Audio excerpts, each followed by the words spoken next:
This episode and every episode of the Beer Guys Radio Show is brought to you by Ironmonger Brewing. Visit Ironmonger at their taproom in Marietta, Georgia, or online at ironmongerbrewing.com.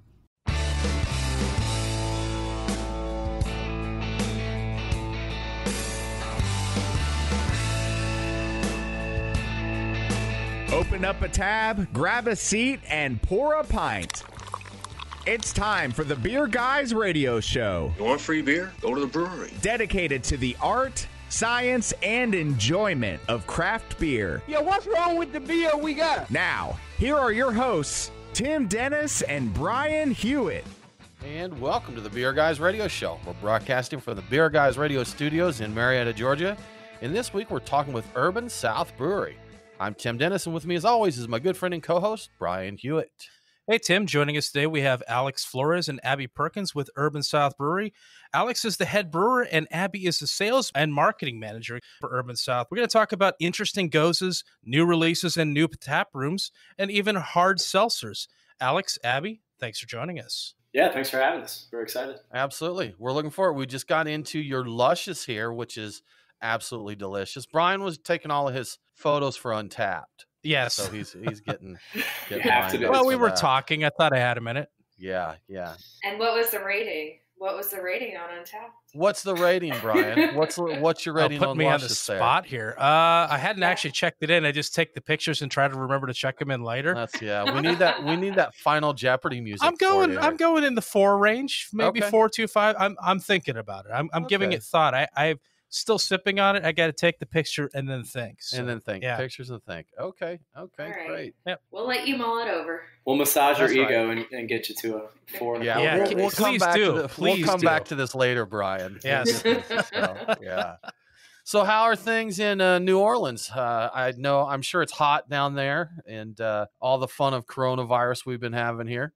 Yeah, it's definitely hot. We are masking up for sure, not taking it lightly as a city. So I'm feeling good about what we're doing in New Orleans for preventative measures. Our tap room has been open, and we're just trying to follow all protocols and make sure we keep our staff safe while also getting people back in the tap room and getting them excited about all the beers that we've been brewing. Excited about seeing other humans again. Yeah. It's nice, right? Exactly. Yeah. Seeing other humans. It's funny. It's like even having conversations face to face now, I like lose my words. I forget like what's it like talking to people. It's strange. Yeah. So exotic. You know, Brian and I actually got slightly fortunate. I've mentioned this, I think, on every show, but I got the coronavirus and I got it early, and I went through it without much trouble. So Brian and I were around each other all the time. So we still got to come up to our studio and hang out and share beers and have some social time. Sure. And of course, being in Georgia, then just everything's open anyhow. They don't care here. Tim had a really easy go of it. He was only dead for like 5 minutes. Right. And he came right back to life. It was fantastic. Exactly. But I do have to say that getting back out, like having a meal at a restaurant or actually going to a brewery for a beer, it felt weird. You know, the first time I ate at the restaurant, I'm like, this is odd. So yeah, especially being in New Orleans where this is what we do. We revel. Right. City of food and drink, and we're always out and about in 24-hour bars. So it is weird not to. It's like, what do we do tonight? I guess we're sitting at home. So it has been painfully. Springtime in New Orleans is Jazz Fest, French Quarter Fest. We've had so much to look forward to, and it was sad to see all of that gone from this year, but sure. You know, I've lived in New Orleans long enough to know these things happen every year. So you miss 1 year, guess what? It's going to happen again and again. So hurricane 1 year, pandemic the next. You know, just plan. That's the last time I was in New Orleans. I think was probably about 7 years ago. Brian, I think you were down there the same time I was last time. It was for a big cigar convention. That's right. I've been there since, actually. Yeah. And all, you know, it's one of those things where all your friends from the cigar community are in the same place having a good time. And I had a buddy, we had to call the paramedics on my buddy that I shared a room with because he started like just tremoring for no reason.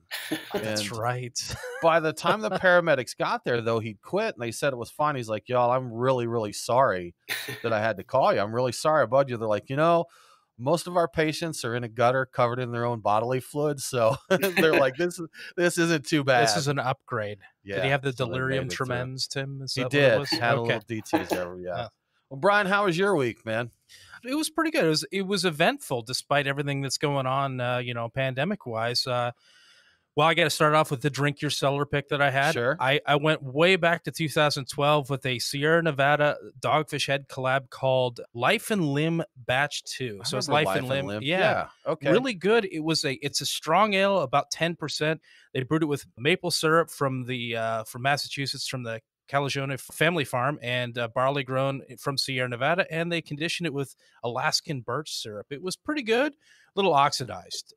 For being 8 years old, it held up pretty well. And I got excited that one of my local growler stores had opened up, and they moved over to crowlers so I could take beer away more easily. I'm not a big fan of the glass growlers. I like the you like crowlers better, and so I picked up some of those, and it was great. It was a great weekend. What'd you do, Tim? Brian, had a good time. We got an invite middle of last week. A new brewery opened up. So right in the middle of all this, I think July 3rd was their first official day, but we got to go check them out. Outrun Brewing Company. And their aesthetic is kind of 80s, 80s, what do they call that? Vaporwave kind of look, maybe? Something like that. Something like so that's kind of their look. They got neon. They have the Outrun video game in there, and just a lot of pink. Right. Just a really cool little cool tap room there. They had a nice stout and a sour that I'll talk more about here in a little bit that we really enjoyed. Check that out. And then Brian, we got out, of course, last week, and we stopped over Blue Tarp High Card, kind of an interesting double brewery there, and checked out some of their stuff. And they have a beer that we actually pre-gamed with called When Mango Met Brett, and just delicious. It's a great name. Right. And it reminded me, well, you know what? We'll talk about this in a little bit, Alex, but I want to talk a little bit about Brett beers because I don't feel they get the love they deserve anymore. They really don't. So you don't see too much of that. But that was it, Brian. Pretty good time there. Well, Tim, I think it's time for us to get into the beers of the week. Crack open a cold one. It's the Truck and Tap Beer of the Week. Woo-hoo! Craft beer and food trucks in downtown Woodstock. Truckandtap.com. Well, Brian, as always, we've got a great selection of beers to get to. As I mentioned, we're currently drinking Urban South Luscious, which is a watermelon goza with fresh juice and gummy candy in there. So we're also going to get into their Snowball Juice, which is a hazy, juicy IPA. Ultraviolet, a blueberry and cardamom milkshake goza. The Rocket Pop goza as well, which is going to be good. As I mentioned earlier, we brought a crowler of the Outrun Brew, the 89 Kalani Pog Sour, which is tasty and interesting, Brian. They don't sour that, like they don't do a kettle sour or anything in that. They use a yeast. Alex, are you familiar with sour VCA yeast? I'm actually not. Okay, so it's a bioengineered yeast that has a single genetic modification, which is a lactate dehydrogenase gene. You'll get it, that's Tim, not right. one day. From a food microorganism that allows the yeast to produce high levels of lactic acid. So all their souring actually comes from the yeast that they use in there. Okay. Which I think is pretty super interesting. It's light. It's super clean and light. It is. So you just get like the straight lactic acid kind of Definitely sour. not a Berliner. Definitely not. So. Yeah. And then Brian pulled in a little one for us from Great Divide. We have the 25th anniversary Big Yeti. That'll probably be our nightcap beer there, Brian. But good stuff to drink. Brian, what's happening in the news? What's in the news? The beer guys have the scoop. Extra, extra, read all about it. Time for headlines. So, surprising news this week, and speaking of Brett, Trinity Brewing has been sold, not for anything having to do with the current pandemic or financial woes. Jason Yester, the original owner, has decided to get out of the brewing business, saying he no longer recognizes today's craft beer industry. Yester is no stranger to beer drama. He has had some choice things to say about current beer trends. Some of it I can't repeat on the radio. No. For example, he has said it's been difficult watching the industry worsen over the past few years, so that's what he's saying it's doing, and has expressed disdain for heavily fruited beers and pastry stouts, and he's not a big fan of the hazy IPA trend, even though he has brewed a few. So the new owner of the Trinity plans to keep the brewery's name and will produce many of Trinity's popular beers going forward. So don't worry, they'll still be Trinity there. will still be around. Good Yep. stuff. Well, Brian, just one story this week. We're out of time. You're listening to the Beer Guys Radio Show, and we'll be back with more from Urban South Brewery right after this.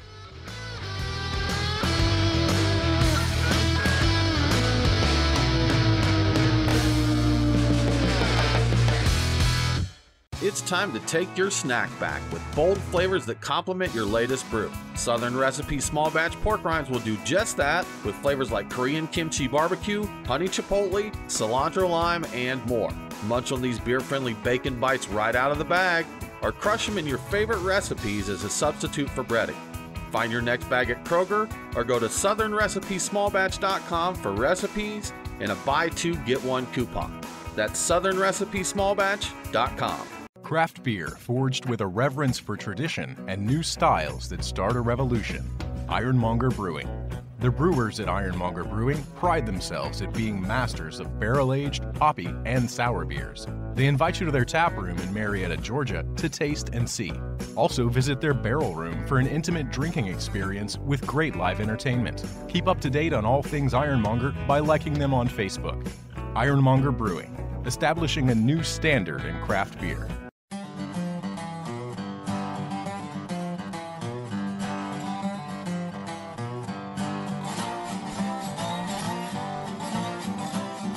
Follow the Beer Guys on Facebook, Twitter, and Instagram. I didn't enjoy it at all. Now, back to the Beer Guys Radio Show.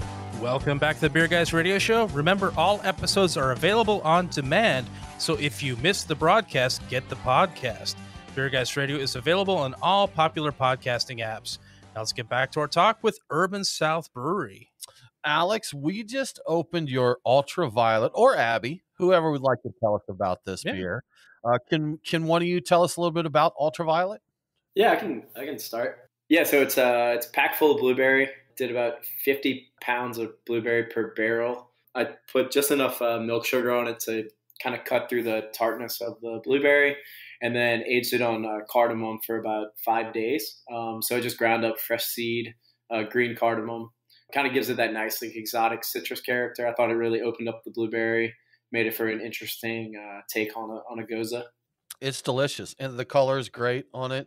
Like you said, blueberries are a tough one in beer because a lot of times you kind of lose. You just kind of have what I would call memories of blueberry. That's You're right. like, yeah, okay. Hints of fruits. Right, exactly. But it's tasty. This is really good. So. Yeah, blueberry is one of those fruits where I feel like you remember loving it more, and then you have it, and you're like, I don't know. Yeah. This is kind of a waste of the money, but right, exactly. That the two fruits I've found are the toughest to brew with. Right, strawberry and blueberry both seem to give you trouble. Strawberry always seems like you lose all the sugar, so it always tastes like unripe or green strawberries. Yeah, strawberry is a tough flavor, and in Louisiana we get really good strawberry. So when people are expecting that really ripe pop, but you're right. A lot of times with these fruited gozas, people want like biting into a fresh piece of fruit, but if it's fermented fruit, obviously it's going to be a little bit different. And like you're saying, with the lack of sweetness, which is where a lot of people are adding these milk sugars to kind of fake that sweetness. Basically, back sweetening it. Milkshake it up. Yeah, gotta milkshake it up. I mean, then the other way would be to essentially neutralize all the yeast and just age it on the fruit without any fermentation. So, but unless you have a really good QC program, you could run into some exploding cans, which are always fun. We've seen those on more than one. The ones, the super thick smoothie beers with the fruit went in 10 minutes before it went in the can. Those kind of beers. They hand the beer to you with tongs, and they're wearing a hazmat suit. Right, exactly. Yeah. Be careful. Keep cold. Drink fresh. That's right. Can't make it to your car before it explodes. Right. Apply directly to your mouth. Yeah. Well, Alex, we wanted to talk a little bit about your background. So, from what I read, it sounds like brewing was your career choice right out of the gate. Is that correct? Directly into brewing from school? Yeah. So, I started home brewing in college. Most people do, skipping class, making some beer. I actually moved out to California into San Diego, and I worked at a little small 3-barrel brewery called Manzanita.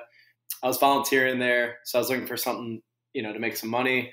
I moved over to a brewery called Mission, just outside of downtown San Diego. Yeah, and then I was ready to get back home to New Orleans, born and raised here, and moved back here. I started working at NOLA Brewing. I was running their sour program for about 2 years. And I got approached by Urban South to move over to do their research and development beers, and shortly after became the head brewer over there. So it's been really fun. Now, I saw when you were at NOLA that your title there at one point was Director of Funk, right? Yeah, it's probably the coolest title I'll have. Yeah, have ever you had. can't argue with that, right? No. And I saw, we talked a little bit about this off the air, but we were talking kind of, Brett beer. And I saw that you got a medal for one of your Brett beers there. But Alex, what happened to Brett beers? What did happen? Where did they Brett? go? Yes, that's a great question. It's really funny. So we had won that medal at World Beer Cup, silver medal for Sauvage, which is a 100% fermented Brett beer with Galaxy hops, like a pale ale base with a little bit of Citra and Simcoe. Beer's really good, super funky, almost too funky for New Orleans, I feel like, or for the palate in New Orleans, just because of the depth of Brett character. Mm-hmm. But it's an interesting bacteria because you can get super fruity, super tropical, really farmhouse and funky, or horse blanket, as a lot of people like to say. But yeah, I don't think it's sexy. I think it takes a long time to develop those beers. I don't think people quite get them, like the nuance of them. I think people want, like, hit you in the face with fruit or hops. I think people are kind of moving on to that train. I don't think, I'm just not sure the nuance is really approachable anymore. I think people want to be hit with flavor. Like we were talking earlier about Pontoon, and they're really good about hitting you with those flavors. And I think people want that. They don't want to have to search in a glass and let it warm up, and they don't want to go through that whole process. They want to open up a can and get hit with XYZ, what's on, the fruits in the can. I remember for a while there that, and I really enjoyed them.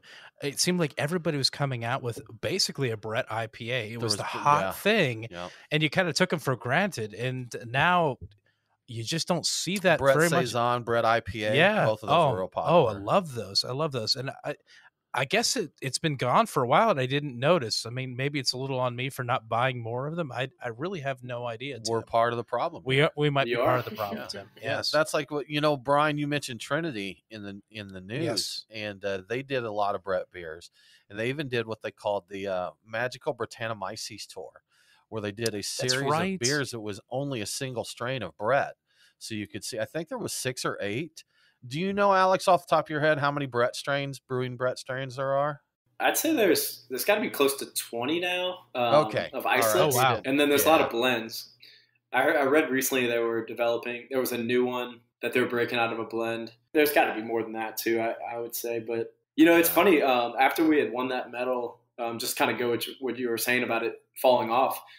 We had a batch. It was about 2 months out after winning the medal. So we got 2 months out. We bottled the beer. We were promoting like hell. Won a silver medal. Here's Sauvage. No one came. No one cared. I mean, it's just one of those things where even with a validation of a medal, and we won. I think gold medal for that was Crooked Stave, and bronze was Rare Barrel. So I mean, you're up there with names like that. It's those are big for sure. Yeah. So you would think people would kind of care about that type of accolade, and and then you turn around and you put out a fruited beer, and you get 500 people in your tap room. So if you'd taken that Brett beer and you've put just tons of strawberries and bananas, and some kind of cereal, and maybe we dumped the Brett beer out. Batter. Yeah, we put trick cereal. Yeah, done. Yeah, call it funky fruit, but spell the fruit FROOT. Exactly. That's what you need to do. Yeah, but like we were Uber, exactly. Yeah. Like we were talking, not just the Brett beers, but even like what I'm going to call the long form sours. The traditional sours. It's really Gozes and Berliners, Alex, here.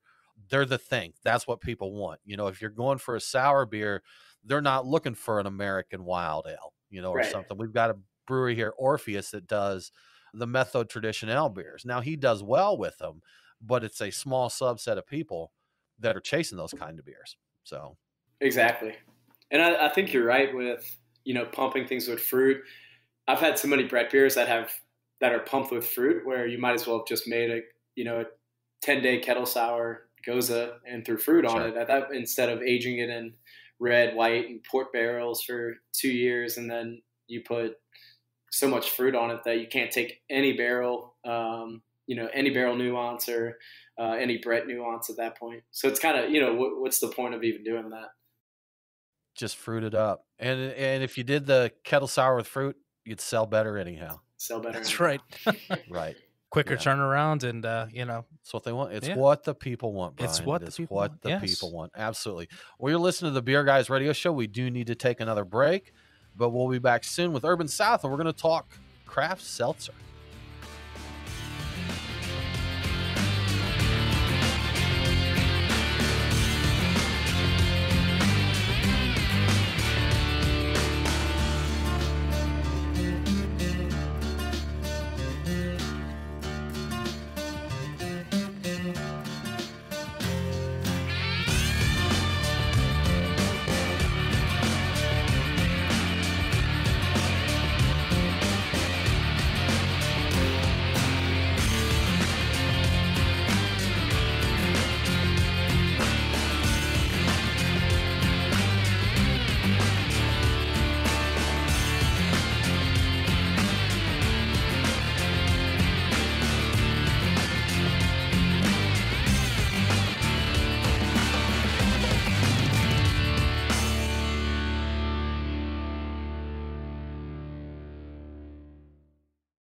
Have you ever thought about owning your own brewery but don't know what it takes to get one built? We're Storytime Construction, and we build breweries. We're Georgia's most experienced and hands-on contractors when it comes to building new breweries and tap rooms, or expanding existing breweries. We offer full build-outs, remodeling, and additions, as well as consulting and construction management. Give us a call at 770-733-4343. Storytime Construction. We build breweries. You know we love good beer, and Athletic Brewing makes non-alcoholic beer that stands shoulder to shoulder with their boozy brethren. With a fraction of the calories and certified organic, it's a great beer to enjoy anytime. Athletic's got new brews like Cerveza Atletica just in time for summer. Check out the full selection at athleticbrewing.com. Use code BG25 for 25% off your first order, and U.S. customers get free nationwide shipping. Athletic Brewing, brew without compromise.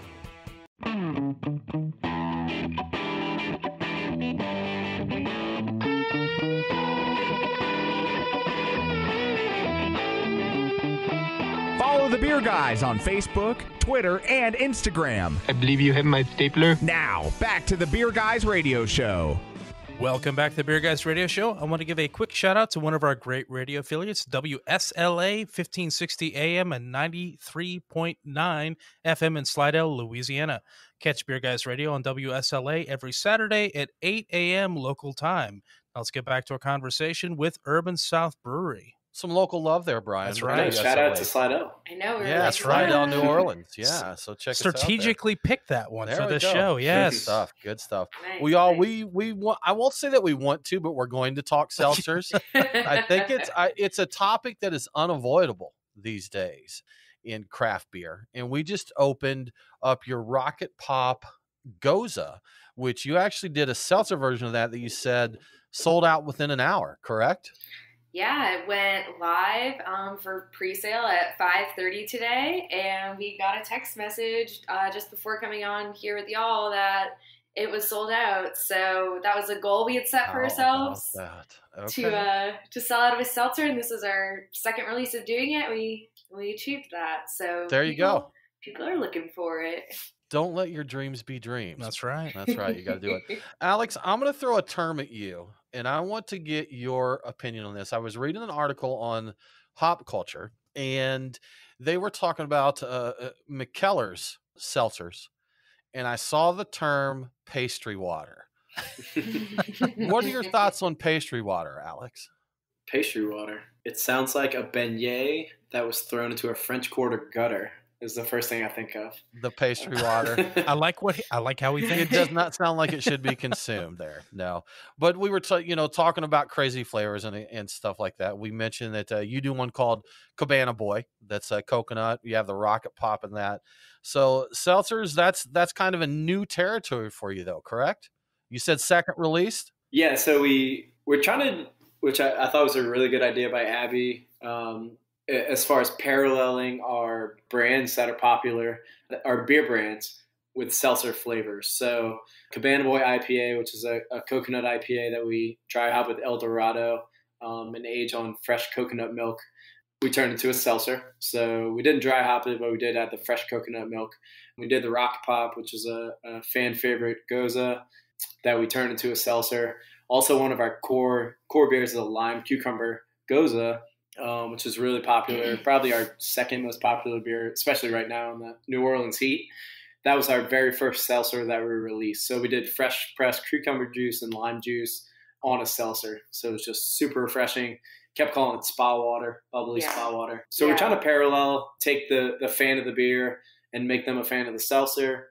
And it's been really fun. We've been able to use fresh vegetables, fresh fruit. So it's been kind of a staying true to our craft roots versus just using, artificial extracts and things like that.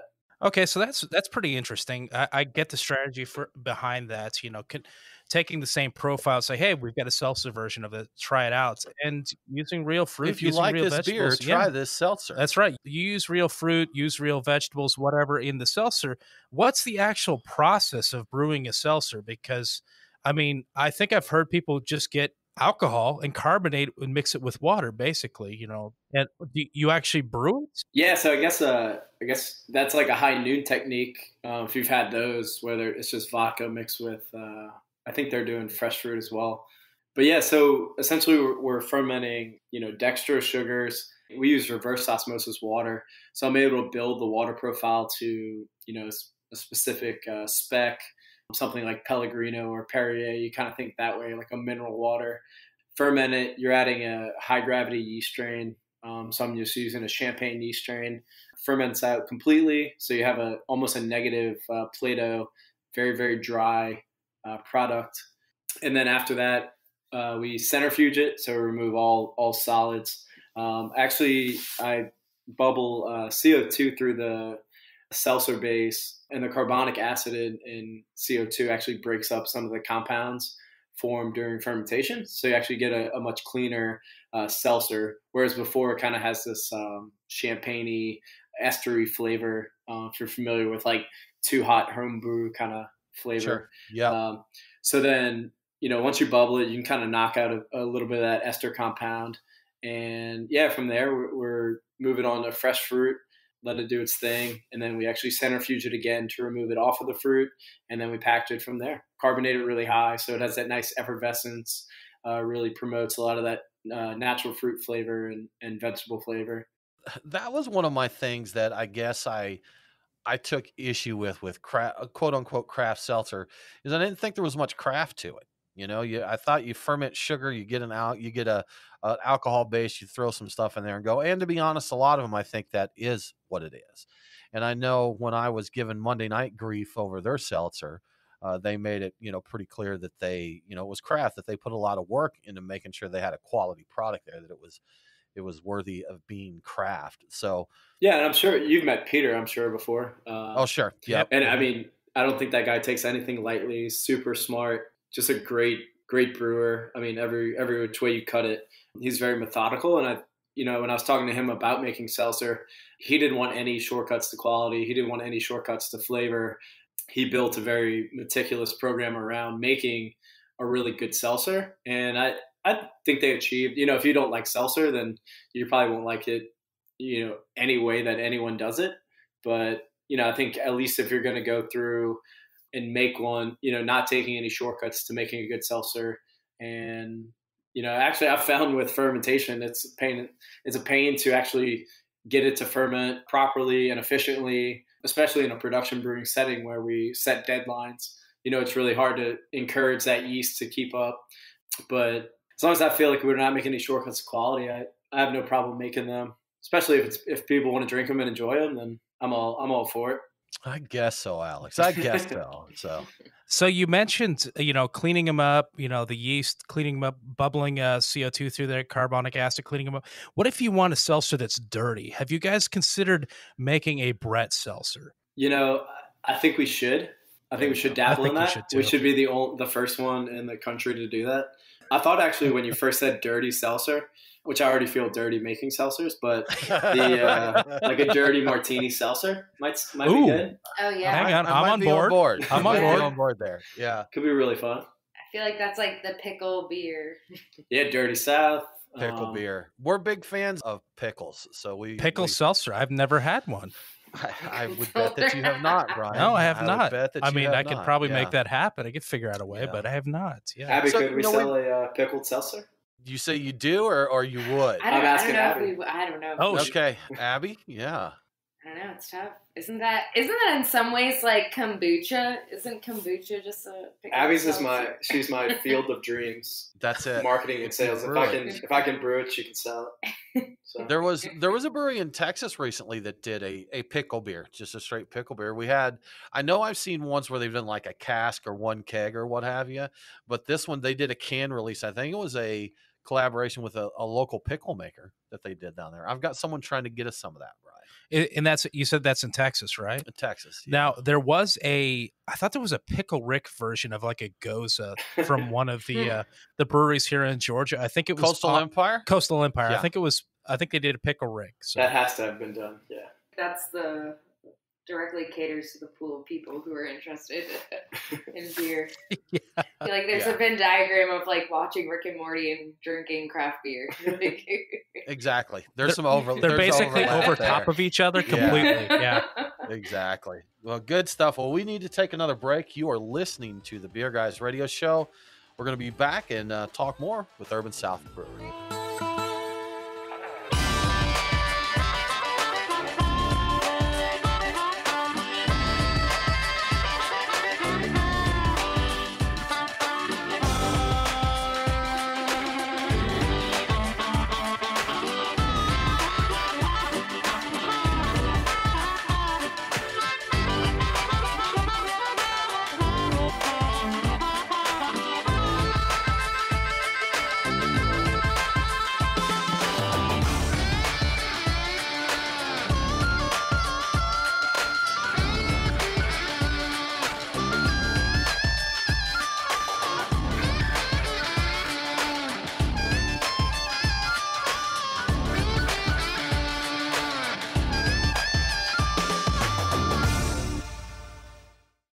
Brian and Tim, the Beer Guys. If you're like us, no lunch or dinner is complete without a pint or two of craft beer. Which is why Truck and Tap in downtown Woodstock, Alpharetta, and Duluth are always on our list. Tim, why do they call it Truck and Tap? Well, the tap part is easy, Brian. They've got 18 of them. As for the truck part, that's where it gets interesting. Truck and Tap features your favorite Atlanta area food trucks, so you're getting a different menu every day. Truck and Tap in downtown Woodstock, Alpharetta, and Duluth. Truckandtap.com. Let them know that the Beer Guys sent you. Are you really doing Facebook right? I'm Aaron Williams, and here's your Marketing Minute. Facebook is a fantastic place to communicate with your fans. I'm sure you're using it to let people know about your specials, new beers, events. In other words, you're talking at your audience. Instead, try talking with your audience. Start conversations, ask questions, and show your fans what's going on behind the scenes. You'll make more of them, I promise. For more marketing tips and tricks, head to crafted-consulting.com/radio.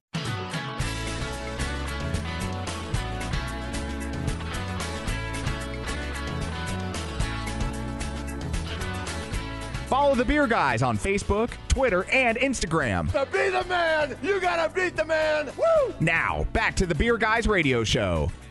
Welcome back to the Beer Guys Radio Show. If you enjoy the show, please consider supporting us on Patreon. Just go to patreon.com/beerguys. Patrons get cool perks like Beer Guys swag and commercial-free episodes. Now let's get back to Urban South Brewery. Urban South. So we did a lot of seltzer talk last segment, and I think we've all had our fill. Some might say too much seltzer talk for that. But they're not supposed to be filling, so. Yeah. That's right. Less filling. That's right. Tastes great. So they say. Well, we've drank a lot of really, really tasty Gozas here. Right now, we just opened your Snowball Juice. We've moved on to a hazy, juicy IPA. What is Snowball Juice? Where's that name come from? So that name comes from the Snowball treats that we have in New Orleans. So like icy.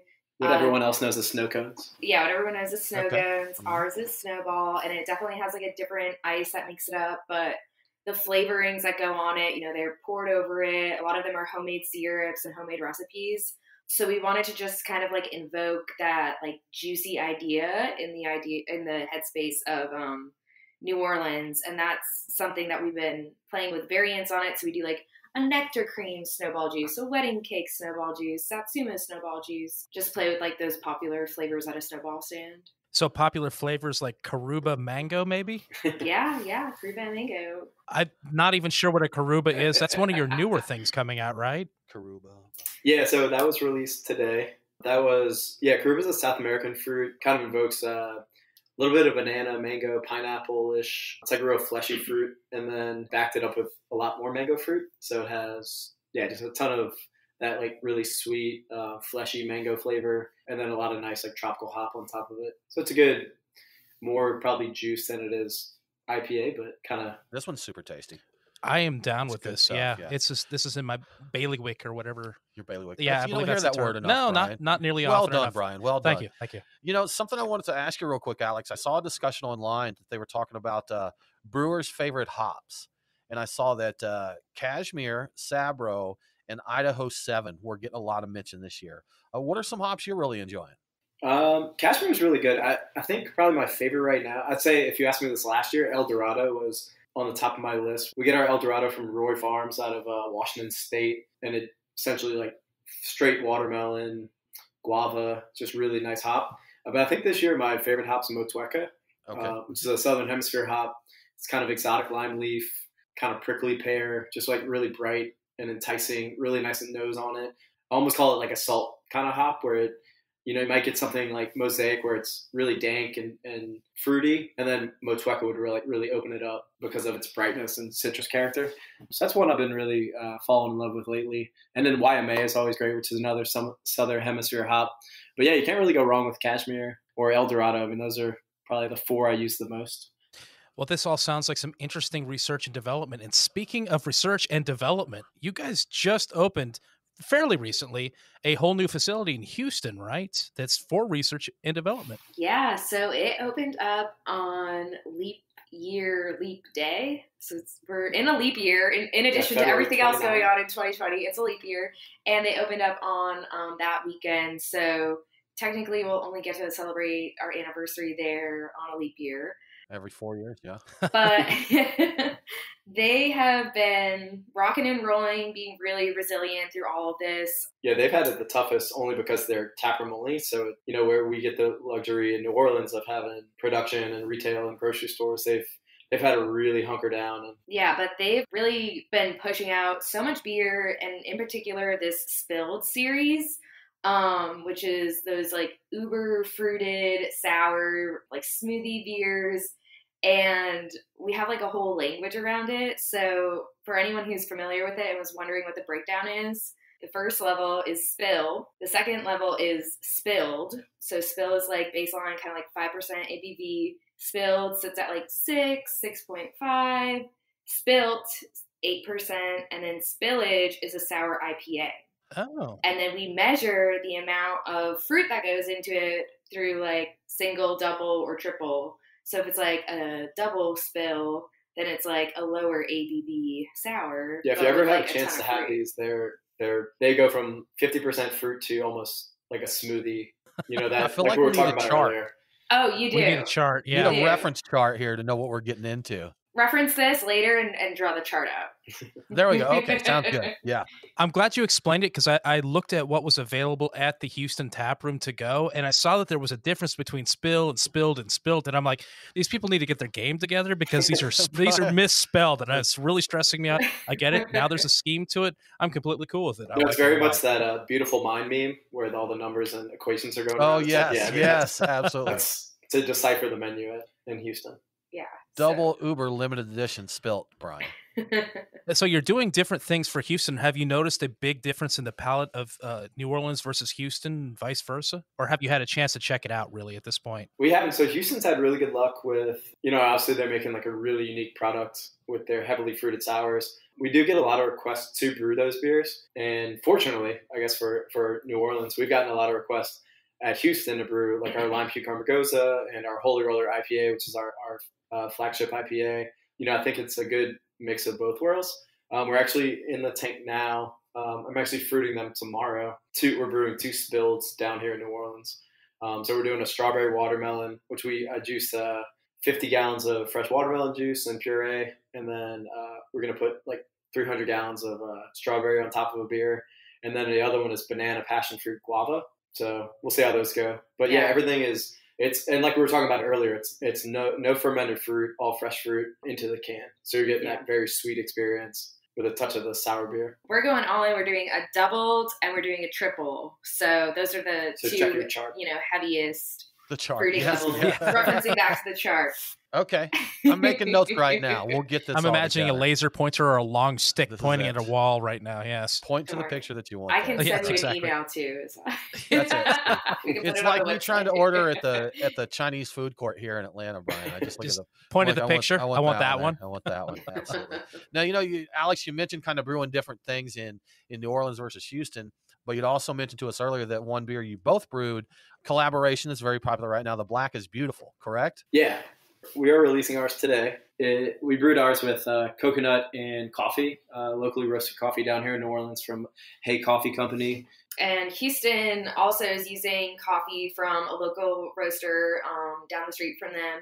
And then they instead put a ton of vanilla bean in it. So I love that we both chose to do coffee, but I know Dave loves vanilla bean and Alex loves coconut. So more coconut, Alex. More coconut. He is the coconut. Yeah, I know. I hope my favorite troll, Doug, is listening. And everybody's got to have one. Put him on blast. Everybody's got to have one. Make sure he sees a link to this. So yes, we want him as a listener. I'll CC him in. I had a troll one time that took personal issue with me, and that extended to the radio show. And so he would follow around like just the oddest places. I'd comment something and he would come in and reply to tell everyone how much I sucked. So he did that. That went on for, I guess, about 6 months. I admit it was me. It was Brian. Yes. This guy sucks. I can't stand him.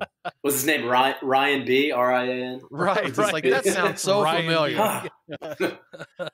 Ryan Suet. That's right. Ryan Suet. Well, guys, what else is coming up there from Urban South? What should people look out for? Yeah, so obviously we're in full seltzer swing. I'm actually going in tomorrow to brew, working on some West Coast IPA. That's going to be, I guess we can say it, be our winter seasonal. Yeah. So we used to brew a coffee stout. This is breaking news. We're doing a West Coast IPA for our winter seasonal this year. How about that? Next month, we're also doing something different. We're releasing barrel-aged beers in 16-ounce 4-packs. That's true.